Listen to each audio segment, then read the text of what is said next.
자, 우리는 에베소서 1장 15절부터 19절 말씀을 통해 하나님이 하나님의 사람들인 우리들을 향해 어떤 기대를 갖고 계시는가 말씀을 살피고 있습니다.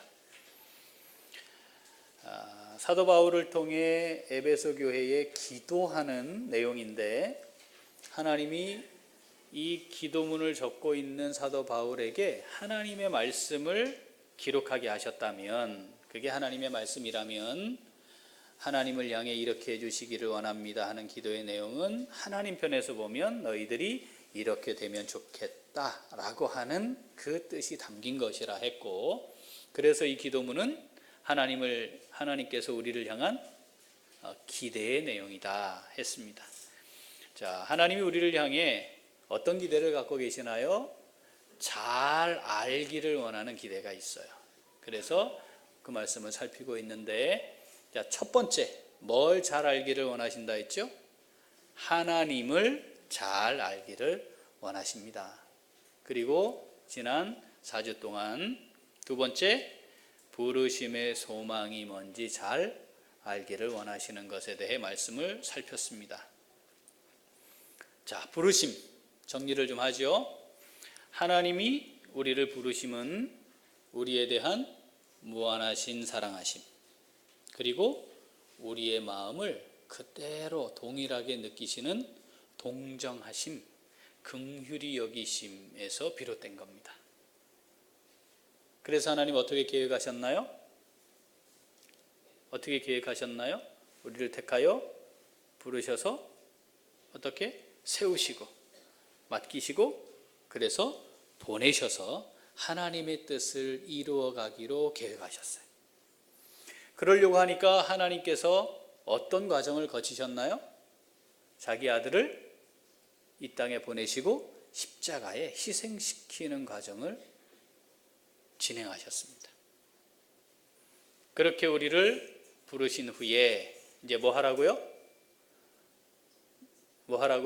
내가 세상으로 너희를 보내니 그곳에 가서 하나님의 나라를 확장하고 우리에게 보내주신 예수 그리스도, 그리고 복음, 그것으로 말미암는 이 세상 사람들은 알 수 없는 놀라운 이 삶을 어떻게 공유하고 나누도록, 그래서 하나님의 나라와 그의 의를 구하며 살고 이 땅에 하나님의 나라를 확장하도록 우리를 보내신 겁니다. 자, 이게 하나님의 부르심이었습니다. 그런데 오늘 본문 한번 다시 읽어보겠습니다. 1장 18절. 너희 마음의 눈을 밝히사 그의 부르심의 소망이 무엇인지 알게 하시기를 구하노라 해요. 자, 부르심을 아는 게 아니고 뭘 아는 겁니까? 부르심의 소망이 뭔지 알기를 원하시는 거예요. 자, 하나님이 우리를 부르셨다는 건 알았습니다. 그러면 그 하나님의 부르심에 대한 소망이 뭔가예요. 자, 하나님께서 우리를 이렇게 부르신 것은 우리의 생각과 계획에 의한 게 아니었습니다. 우리의 의지와 능력에 의한 것이 아니었습니다. 전적으로 하나님의 일방적인 계획이었고 하나님의 능력과 그 의지로 진행된 것이고, 하나님이 무엇으로도 비교할 수 없는 아들의 생명, 그 고귀한 생명을 희생시킴으로 이루어진 겁니다. 그러면서 뭐라고 말씀하시죠? 내가 세상 끝날까지 너희와 항상 함께 있으리라. 그런데 내가 너와 함께 있는데 내가 어떤 존재냐? 하늘과 땅의 모든 권세를 지닌 하나님이다 라고 말씀하세요. 이건 무슨 말이에요? 내가 너를 불렀어. 너를 세상에 보내는 거야. 그런데 자, 보내놓고 자, 이제 보냈으니까 너 거기서 알아서 해봐. 그게 아니고 내가 너하고 끝까지 같이 있으면서 내가 세운 계획을 이루어 갈 거야 라고 말씀하시는 거죠. 다시 말하면 이건 책임지시겠다는 겁니다. 끝까지 인도해 주시겠다는 겁니다. 하나님의 부르심을 안다는 것은 바로 이 하나님을 기대하는 겁니다. 그래서 오늘 본문이 뭐라고요? 뭘 알았으면 좋겠다? 부르심의 소망이 뭔지 알면 좋겠다. 정리하면 부르심의 소망을 안다는 것. 자, 부르심의 소망이 뭡니까? 자, 한번 같이 읽어보죠. 자, 부르심의 소망이란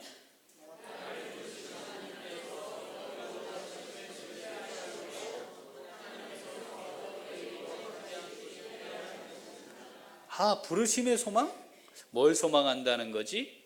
부르심의 소망? 소망이긴 한데 이게 뭐야?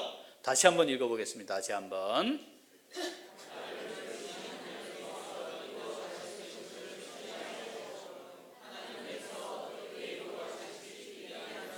나를 부르신 하나님께서 이루어 가실 거예요. 그걸 신뢰함으로. 그렇죠? 어떻게 이루어 가실까? 그걸 기대하며 한 걸음 한 걸음 내딛는 겁니다. 그게 뭐예요? 부르심의 소망입니다. 하나님이 우리를 세우셨습니다. 하나님이 우리에게 맡겨주셨습니다. 하나님이 우리를 보내셨습니다. 이제 책임지실 겁니다. 그리고 끝까지 인도하실 겁니다. 시작이 하나님이었기 때문에 끝도 하나님이 하실 겁니다. 빌립보서 1장 6절 읽어보죠. 너희 안에서 착한 일을 시작하신 이가 그리스도 예수의 날까지 이루실 줄을 우리는 확신하노라. 아멘. 누가 이루어 가신다고요? 하나님이. 누가 시작하셨어요? 하나님이. 그래서 그 하나님이 내가 스스로 바보 멍청이야 이렇게 하실 리가 없어요. 내가 있잖아 대책 없이 한 거야 그렇게 하시는 분이 아니에요. 그러니까 끝까지 이루어 가실 겁니다. 자, 그걸 기대하는 게 부르심의 소망인데, 자, 그 부르심의 소망을 알기를 원하세요. 그러면 이 안다라는 게 무슨 의미라 했습니까? 지식으로만 이해한다는 것이 아니었고 뭐였죠? 관계를 맺는 것이라 했습니다. 그게 안다예요. 안다. 그러면 부르심의 소망은 그런 거구나. 그걸 알기를 원한다는 말은 뭡니까? 그렇군요. 하나님 나를 세우셨군요. 내게 맡기셨군요. 그리고 나를 여기 보내셨군요. 이곳에서 하나님이 나와 함께 하고 계시는군요. 하나님의 계획을 지금 진행하고 계시는 거군요. 아하, 하나님이 끝까지 이루어 가실 거군요. 책임지실 거지요? 하나님, 그래서 제가 지금 이 발걸음을 한 번도 내딛습니다 하고 사는 거예요. 그것이 부르심의 소망이 무엇인지 아는 거예요. 그러면 누가 이루신다? 착한 일을 시작하신 하나님이 끝까지 이루어 가시는 겁니다. 나를 부르셨으니, 나를 여기 있게 하셨으니, 하나님 이제 그 부르심에 따라 제가 보냄을 받았으니 하나님 이곳에서 하나님 하실 일을 기대합니다. 자, 이 기대가 있는 사람은 삶의 표대가 만들어지는 겁니다. 바라보고 달려가는 것이 생기는 겁니다. 그것을 향해 내 인생을 걸어가는 겁니다. 빌립보서 3장 14절 표대를 향하여 그리스도 예수 안에서 하나님이 부르신 부름의 상을 위하여 달려가노라. 그렇게 달려가는 거죠. 내가 자격이 있어서 부름받은 거 아닙니다. 능력이 있어서 세움받은 게 아닙니다. 가진 게 좀 있어서 하나님이 나를 이쁘게 보셔서 선택하신 게 아닙니다. 우리가 부족하고 허물이 있고 연약합니다. 그거 다 아시고 나를 부르셨어요. 그리고 나를 강건하게 하셨습니다. 나를 강하게 붙들어 주셨습니다. 내게 능력으로 함께 하시는 겁니다. 그리고 힘들고 지치고 고단하고 고되고 어려워 쓰러질 만한 그때에는 옆에서 내 팔 잡아주시고 내가 쓰러지면 친히 업어 가시면서 하나님이 나를 통해 하고 싶어 하셨던 계획하신 그 일을 끝까지 이루어 가시는 거죠. 그래서 나는 여전히 지금 그 표대를 향해 가고 있는 겁니다. 우리의 인생의 표대가 뭡니까? 지금 표대로 삼고 있는 것이 뭡니까? 여러분, 왜 오늘을 살고 있습니까? 앞으로의 1년을 살 겁니까? 앞으로 10년은 무엇 때문에 살 겁니까? 노후에 자식들에게 손 안 벌리고 살려고 삽니까? 그때 건강하게 오래 살려고 삽니까? 그때 조금이라도 더 여유 있고 풍요로운 삶을 살려고 사십니까? 하나님의 영광을 위하여, 하나님의 영광을 위하여. 이것이 우리의 삶의, 우리 인생의 표대가 된 것이 하나님의 부르심이 뭔지 아는 사람이고 그것을 위해 달려가는 거지요. 그런데 나의 힘이 아니라 하나님의 능력으로, 하나님의 돌보심으로, 하나님이 책임지심으로 그 길을 가는 겁니다. 바울은 하나님이 나를 왜 불렀고 그래서 내 인생의 표대가 무엇이었는지 정확히 고백하는 사람이었습니다. 사도행전 9장 13절부터 한번 읽어보겠습니다. 아나니아가 대답하되 주여 이 사람에 대하여 내가 여러 사람에게 듣사온즉 그가 예루살렘에서 주의 성도에게 적지 않은 해를 끼쳤다 하더니 여기서도 주의 이름을 부르는 모든 사람을 결박할 권한을 대제사장들에게서 받았나이다 하거늘 주께서 이르시되 가라 이 사람은 내 이름을 이방인과 임금들과 이스라엘 자손들에게 전하기 위하여 택한 나의 그릇이라. 그가 내 이름을 위하여 얼마나 고난을 받아야 할 것을 내가 그에게 보이리라 하시니. 이방인들을 위하여, 이방인들과 임금들과 이스라엘 자손들에게 전하기 위하여 택한 나의 그릇이라. 그러면 짜잔, 멋지게 하나님이 영광스럽게 세워서 사용하실 것 같은데 그 다음에 뭐라고 하냐면 얼마나 고난을 받아야 할지 내가 보여줄 거야. 여러분, 세상 금수저 10개쯤 입에 물고 태어난 사람이 바울입니다. 가문으로 따지면 최고의 가문이죠. 공부로 따지면 당시 최고의 학문을 한 사람이죠.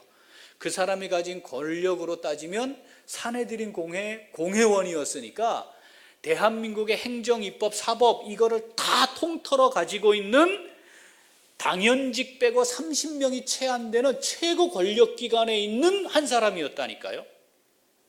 모든 사람들 앞에 랍비라 칭송받으며 존경과 권위를 가진 사람이에요. 금수저 10개쯤 입에 물고 나온 사람입니다. 그런데 그가 뭐라고 표현했죠? 그 모든 것을 뭘로 여긴다? 똥으로 여긴다예요. 경박하게 똥이란 단어를 쓸 수 없어서 배설물이라고 썼어요. 하나님의 부르심 앞에 그 하나님의 부르심이 얼마나 귀한 것인지, 얼마나 위대하고 존귀한 것인지 그가 알았기 때문에 이 세상에서 얻고 누릴 수 있는 그게 정말 보잘것없는 것임을 그렇게 고백했어요. 그리고 그는 그 하나님의 부르심 앞에 자기 인생 전체를 걸고 달렸습니다. 나의 달려갈 길과 주 예수께 받은 사명 곧 은혜의 복음을 전하는 일을 위해서는 어떻게? 나의 생명도 조금도 귀한 것으로 여기지 아니하겠다 하고 달려갔어요. 자, 그러면 이 바울이 사역을 할 때 모든 사람들이 다 인정해 줘야 되는 거 아니에요? 그런데 교회 밖에 사람들이 있었어요. 그들이 바울을 죽이려 했어요. 수도 없는 시도랍니다. 그런데 바울은 내가 그들을 위해, 이방인들을 위해 부름받았노라 하고 그 길을 갑니다. 자, 그러면 교회 안에 있는 사람들은 어땠어야 할까요? 여러분, 선한 이웃 우리교회 담임 목사가 바울이다. 여러분 다 깨갱해야 되는 거 아니에요? 하나님의 말씀을 하는 사람이잖아요. 그런데 교회 안에 뭐가 있었죠? 네가 사도냐? 웃기고 있네. 어디 감히 네가 사도라 하냐? 하는 사람들이 있었다니까요. 교회 안에 있어요. 갈라디아서 2장 8절, 베드로에게 역사하사 그를 할례자의 사도로 삼으시니가 또한 내게 역사하사 나를 이방인의 사도로 삼으셨느니라. 그래서 내가 하나님의 부르심에 의해 하나님의 삼으심을 따라 이제는 그것을 내가 나의 생명도 조금도 귀한 것으로 여기지 않는 보내심에 응해 사도로서의 사명을 감당하노라 했습니다. 하나님은 이 바울을 통해 하나님의 뜻을 멋지게 이루셨습니다. 하나님의 구원의 역사에 바울처럼 위대한 사역자로 쓰임받은 사람이 또 있습니까? 없어요. 하나님이 이루셨죠? 하나님 책임지셨죠? 바울을 불렀고 내가 너를 이방에게 보낸다, 너를 사도로 삼았다. 그래서 하나님이 그 바울을 통해 전 세계에 하나님의 나라를 확장하도록 하셨습니다. 바울이 그렇게 헌신했고 쓰임받았습니다. 그런데 그 과정이 어땠냐고요? 자, 지금부터 읽어볼 텐데 어떤 과정이 있었는가?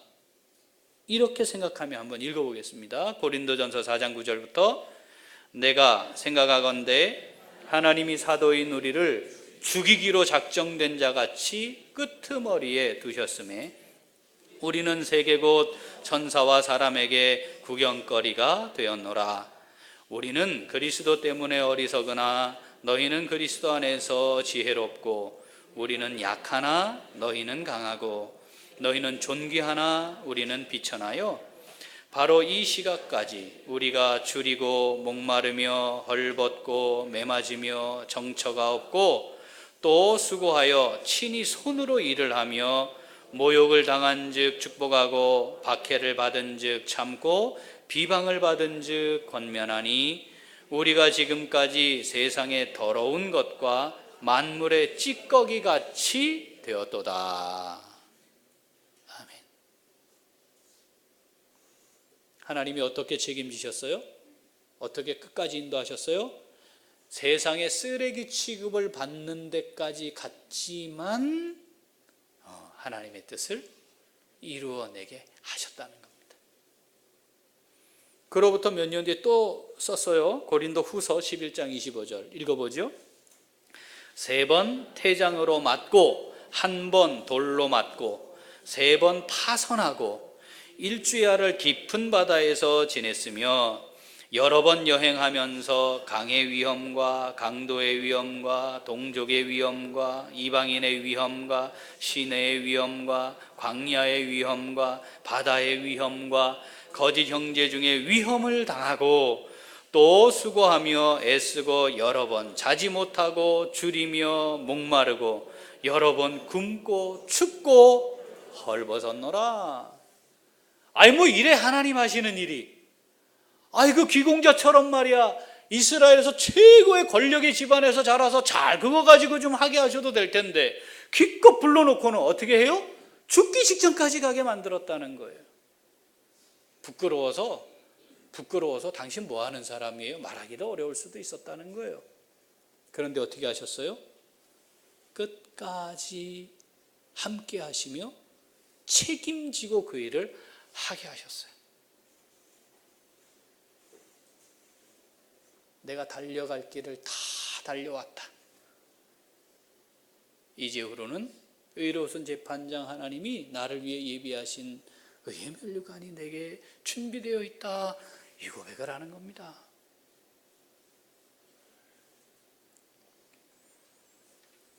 무엇이 소망입니까? 어떤 것이 우리에게 소망입니까? 이 땅을 살아가는 소망이 무엇입니까?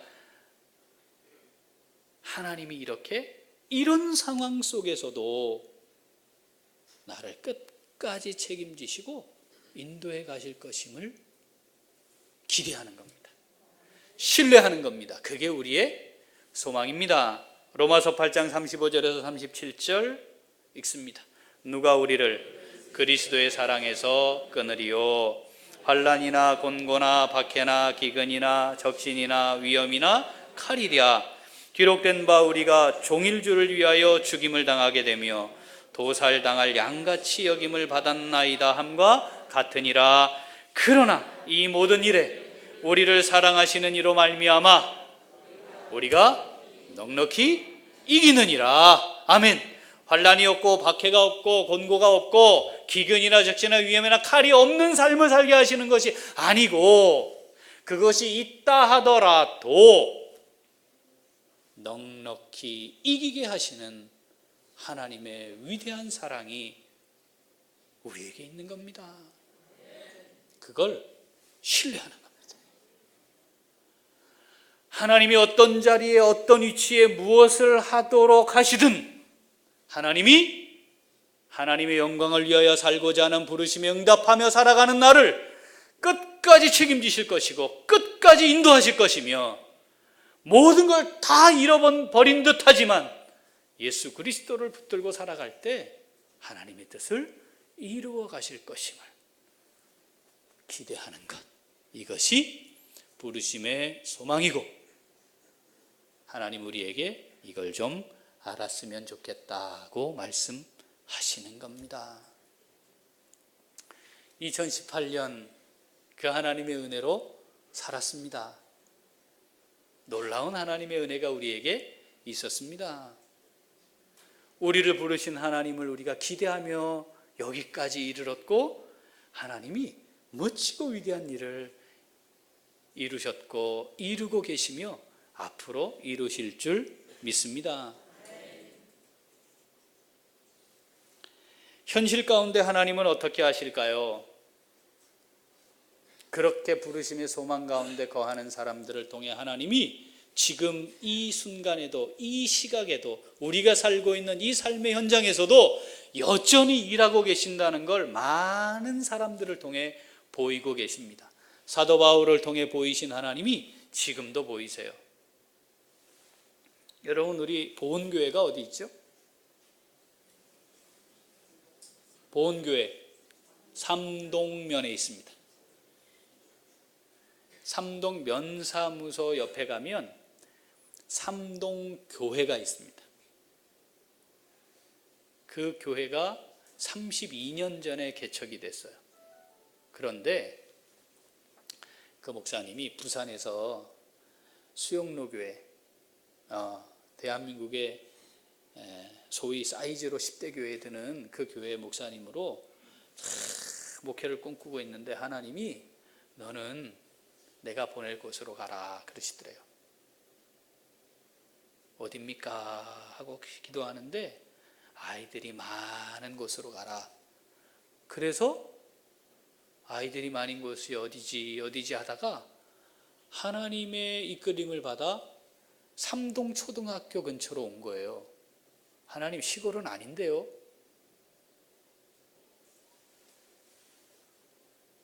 하나님 보내셨으니까. 그리고는 그 옆에 텐트를, 천막을 하나 딱 쳤어요. 근데 목사님 기도했대요. 하나님 보내셨는데 예배당이 있어야 할 거 아닙니까? 근데 어느 날 어느 여집사님이, 목사님, 제가 목사님 예배당을 하나 짓겠습니다 그러더래요. 뭔 소리입니까? 그랬더니 그 집사님께 하나님이, 야, 텐트에 예배 드리는 사람이 있는데 너는 이렇게 좋은 집에서 네 혼자 먹고 사냐? 그래가지고 어이구야, 내가 건축원금을 해야 되겠구나 그랬는데 하나님이 그게 아니고 네 집이야 그러시더래요. 그 목사님께 와서 얘기를 하니까, 아이고, 그러면 여기 조립식으로 이렇게 간단하게 좀 짓는데 한 500만 원 정도 있으면 계속 시작할 수 있겠다고.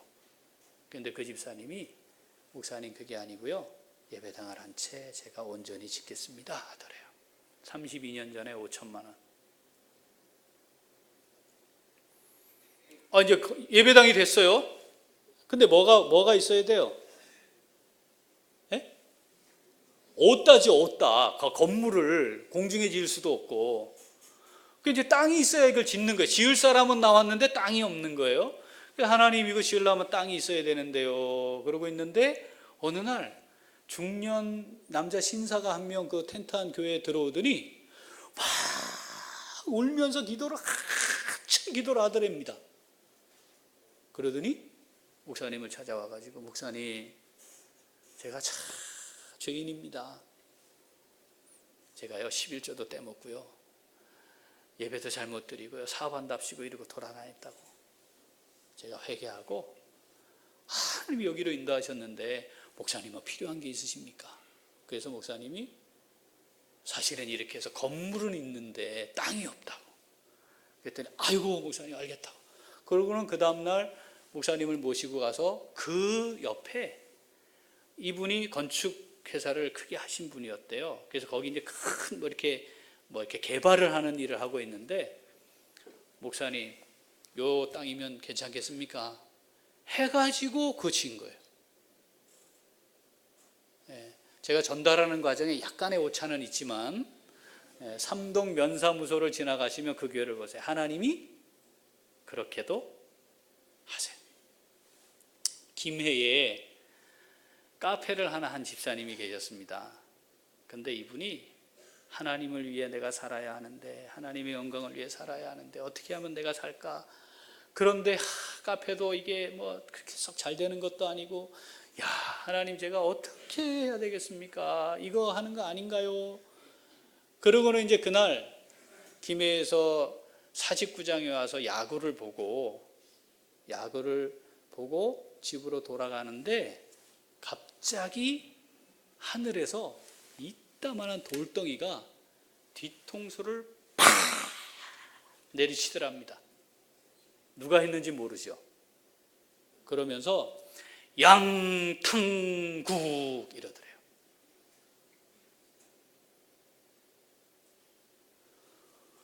이게 무슨 국이냐? 해장국의 한 종류인가? 이게 무슨 국이냐? 그러면 내가 이거 다 접고 이제 이거 음식점을 해야 되나? 도대체 이게 뭔가? 하나님 도대체 뭡니까? 좀 알려주시려면 제대로 좀 알려주시지. 양탕국 이게 뭔가? 영상 한번 보겠습니다. 불 꺼주세요.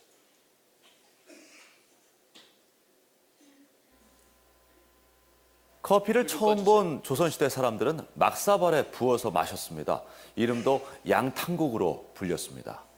녹사의 고장 경남 하동에 들어선 양탕국 체험마을을 최강수 기자가 취재했습니다.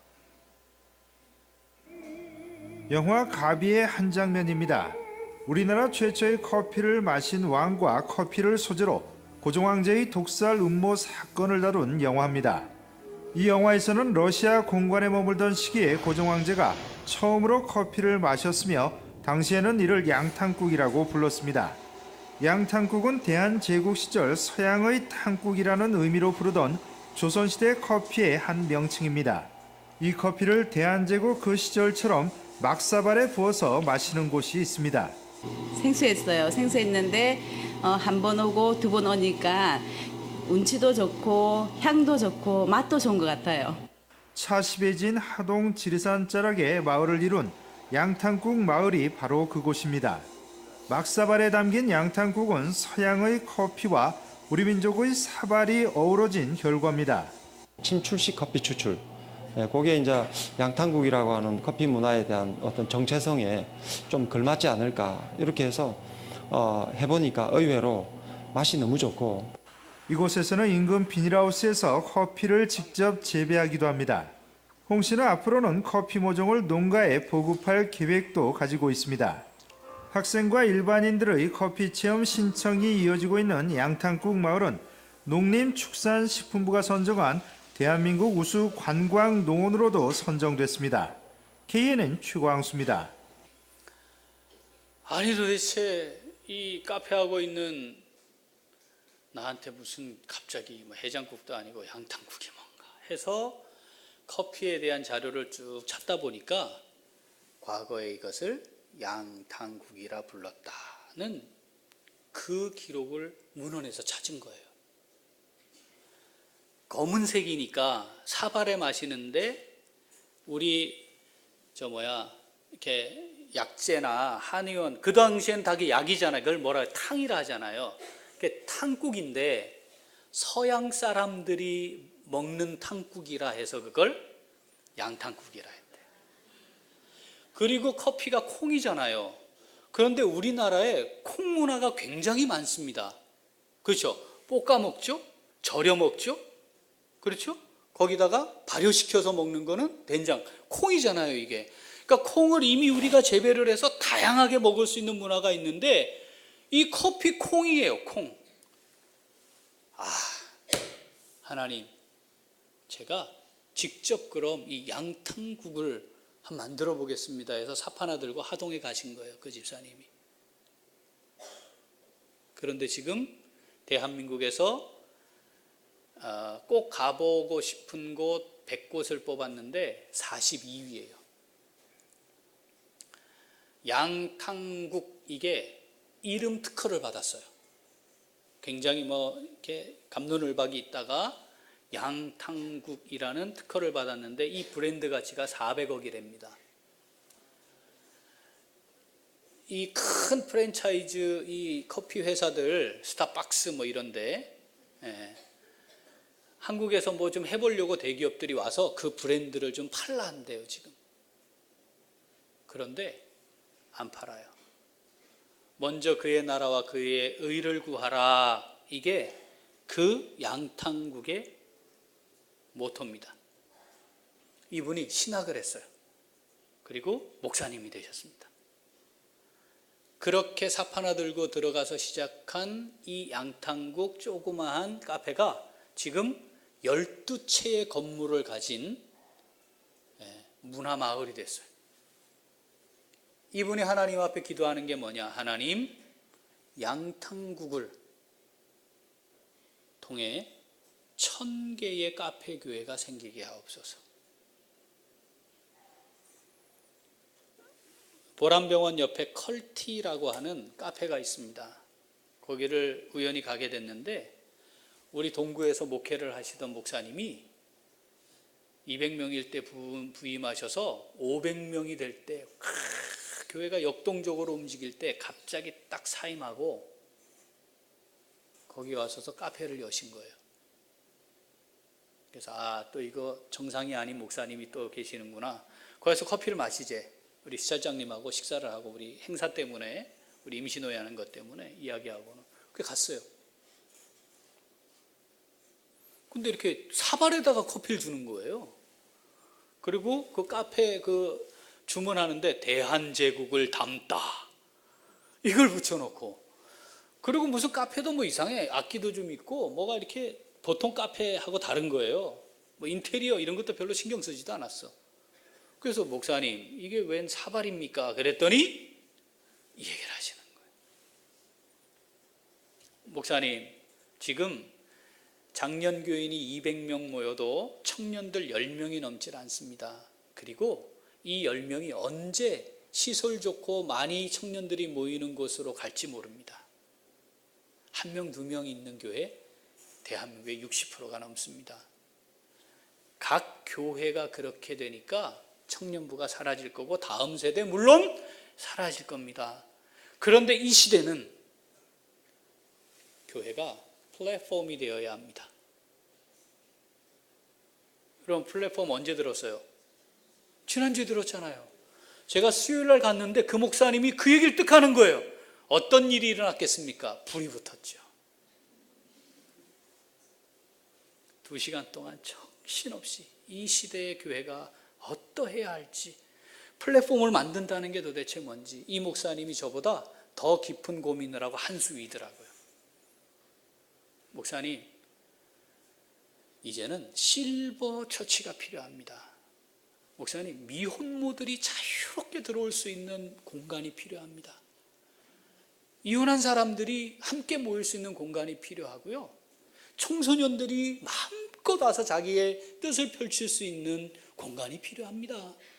그렇게 해서 세상에 있는, 교회 밖에 있는 그 많은 사람들이 그곳으로 자유롭게 들어올 수 있는 마당이 만들어져야 하고, 거기서 복음이 전해져서 그 사람들이 교회로 들어와 몸된 교회 지체가 되게 하는 이런 플랫폼이 필요한데, 이렇게 할 수 있는 가장 좋은 것이 카페입니다.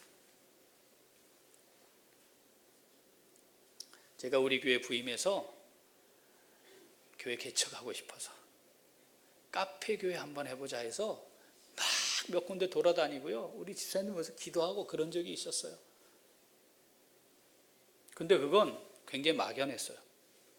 그런데 정말 하나님께서 부르셔서 세우시고 맡기시고 보내셨어요.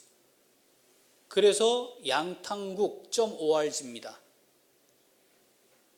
도메인이. 그런데 이분이 목사님이 되시면서 이건 100% 비즈니스를 위한 모델이 아니고 하나님 나라를 위한 모델로 가야 한다. 12월 29일 날 갑니다. 차가 한 대밖에 없기 때문에 선착순으로 갑니다. 그리고 제가 미리 다녀올 겁니다. 양탕국. 이 땅의 다음 세대를 살리는 일들을 그곳에서 할 수 있고요. 주님께로 꼭 나와야 하지만 이 호화롭게 뭔가가 잘 되어 있는 이걸 싫어하는 세대들이 바로 올 수 없는, 그러나 마당을 밟게 할 수 있는, 이게 지금 준비되지 않으면 다음 세대가 없습니다. 여러분, 제가 은퇴할 때까지는요 이상 없어요. 우리 같이 늙어갈 거니까. 그렇잖아요? 그런데 우리가 은퇴한 이후에 밥을 먹을 수 없다니까요. 쟤네들이, 다음 세대들이 키워 올라와야 커야 걔네들이 헌금해서 우리 밥 먹을 거 아니에요. 점심도 못 먹고 가야 된다니까. 이제 우리 어디에 의지하다가 천국 가시겠어요? 이동원 집사님, 요양원에 언제 들어가실 계획입니까? 그거 계획하셔야 돼. 애들 믿지 마세요. 절대 안 돼요. 요양원 들어가야 돼요. 우리 비슷한 시기에 들어갈 거거든요. 네. 거기에 매트리스 하나 깔고 죽을 날 기다리다 가는 거예요. 아무리 돈이 많아봐야 그 매트리스 질이 좋은 것 뿐이에요. 몸 움직이지 못하고요, 영적인 충족이 없으면 그냥 그렇게 살다 가는 겁니다. 거기에 매일 손잡고 기도해 주시는 목사님이 있고, 함께 찬송하는 하나님의 사람들이 모여 있고, 매일 예배가 드려지고, 침대에서 천국까지만 찬송하다가 가야 될 거 아니에요. 그것도 제대로 하려니까 다음 세대를 살려놓지 않으면 안 되는 거란 말이죠. 여러분, 그냥 땅 사서 교회 짓는 거, 이건 아닌 거예요. 양탕국. 하나님이 홍경일 목사님 뒤통수를 돌로 치셨고,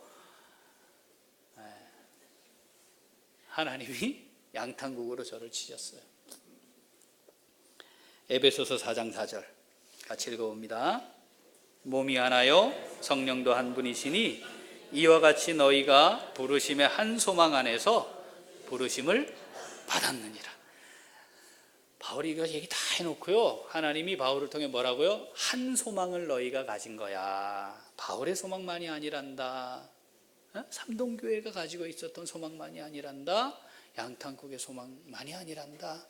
이 땅에 하나님의 나라를 확장하고 죽어가는 영혼들을 살려내고, 이 땅에 아직 부름을 받아야 하는 많은 사람들이 부름을 받을 수 있는,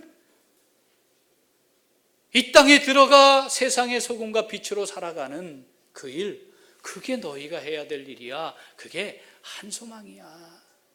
하나님 땅 주세요. 하나님 땅 주세요. 기도하는 겁니다. 그러면 웬 중년 아저씨가 오셔서 자기 혼자 실컷 울면서 기도한 다음에 땅 좀 드릴까요? 안 믿겨요? 면사무소 가서 또 보고 오세요. 그거 다 하나님 가지신 거거든요. 여러분 열심히 일합시다. 최선을 다해 일합시다. 왜? 하나님의 나라를 확장하는 현장이니까. 그곳에서 하나님의 만나게 한 사람들 섬깁시다. 그리고 좋은 아파트가 분양된다 광고 보시면 아버지 한 채 주세요. 한 채 주세요. 집 없는 사람들 위해 좀 섬기고 살다 가게 좀 해주세요. 개척교회 하신 목사님들 은퇴하고 갈 곳이 없어서 지금 전전하고 계신다는데 하나님 거기에 좋은 집 한 채 그분들을 위해 이쯤 하다가 주님 앞에 가야 안 되겠습니까? 네, 하나 주세요.